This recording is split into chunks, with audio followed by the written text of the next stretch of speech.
Good afternoon, folks. I've just taken delivery of the new laptop. I'm just going to show you. It's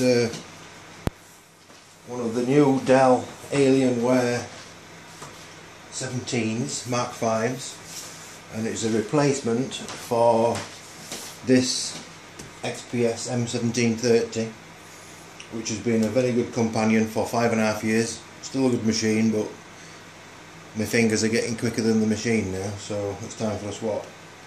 So this is Bill, my dog. As you can see, he's been in the sand, so I'll just get rid of this.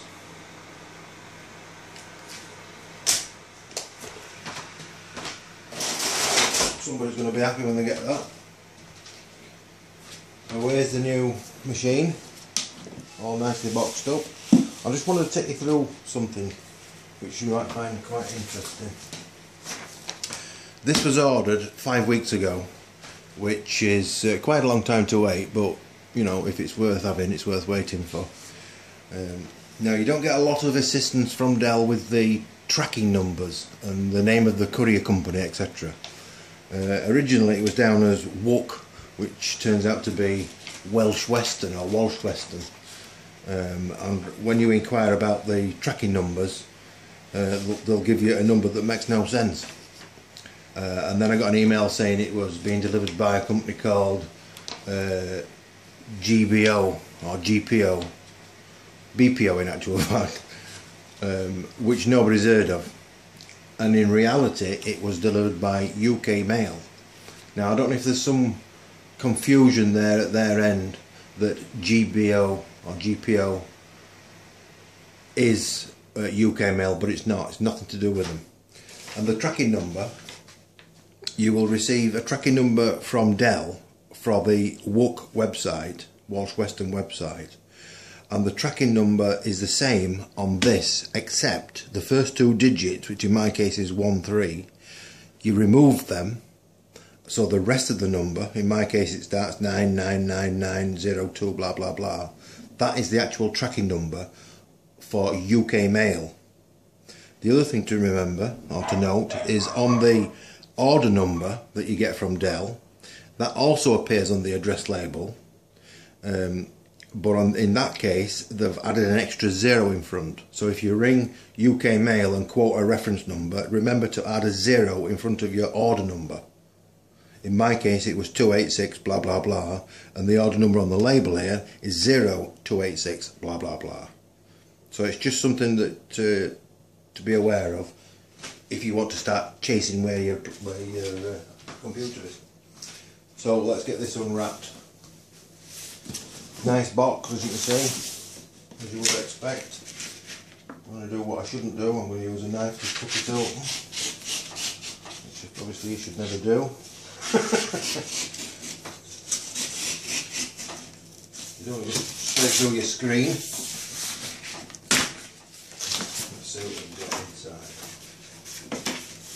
I would expect some quite fancy packaging, and which is what we've got with the looks of it.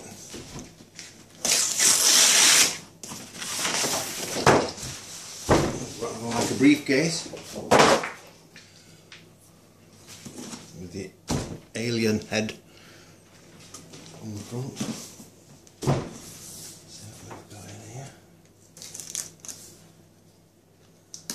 There's lots of configurations that you can get for this machine, and I actually went for, specifications are 4th generation Intel Core 7 i7 4900 MQ processor, which is 4 GHz, 17.3 inch 120 Hz LED screen, which is true life with 3D, 32 GB of dual channel DDR memory running at 1600 Hz, 256 GB of solid state boot drive, and a 750 GB SATA drive. It's got a Blu-ray reader, DVD writer and CD writer, 5G Wi-Fi. So it should be quick.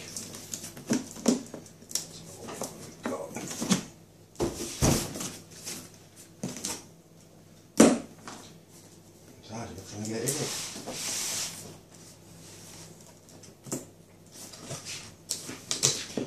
part of the puzzle.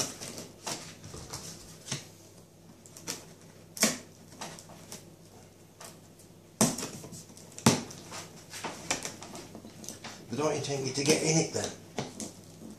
It's better.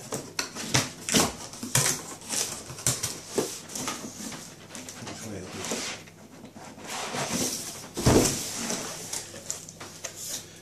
As I'd expected, it's a rather nice case, all padded out. And what we got? A black box containing a set of 3D glasses, 3D vision. And because we're in the UK, we've got a 3-pin plug and the power lead, and a nice slim power supply, much slimmer than the other one. The other one's like a house brick. Still quite heavy, but nice.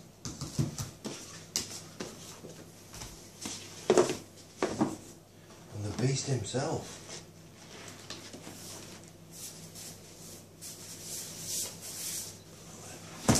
What else we got? We've got some blurb. Technical term. Little envelope, what's in here? Here we've got the manual, I would imagine, the discs. Have a look. Yeah, resource DVD, operating system, applications.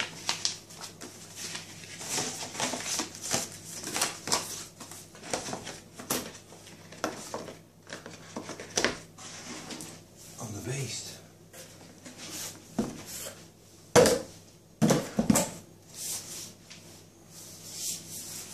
That looks rather nice. It's got a lovely feel to it. It's lighter than the other one. It's also much thinner. And on the side we've got sockets for everything. Nice speakers. Sockets on the side and a nice thin DVD slot,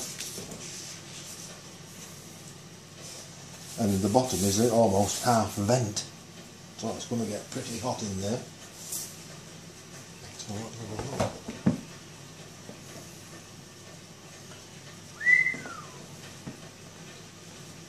That is a beast.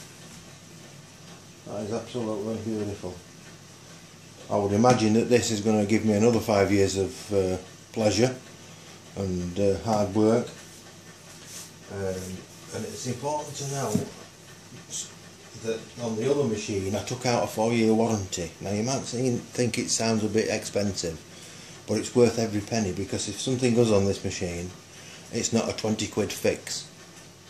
You know, I mean, the other machine, they changed the motherboard, they changed the graphics card, changed all sorts of bits and pieces in it, and you have to bear in mind that each of these little individual bits might be 300 or 400 quid on their own. So it's, you know, to not insure it with the Dell warranty, extended warranty, is a little bit foolhardy, I think. I think it were about £300, something like that, extra for 4 years, which seems a lot of money, but if it goes wrong, it'll not seem like a lot of money. So anyway, I shall fire this up later, get it all set up. I'm sure you don't want to watch me just setting it all up with the country and all the usual blurb that comes on it. And I'll give you an update as I get into it. Hope you enjoyed that. Don't forget, have a look at the other videos.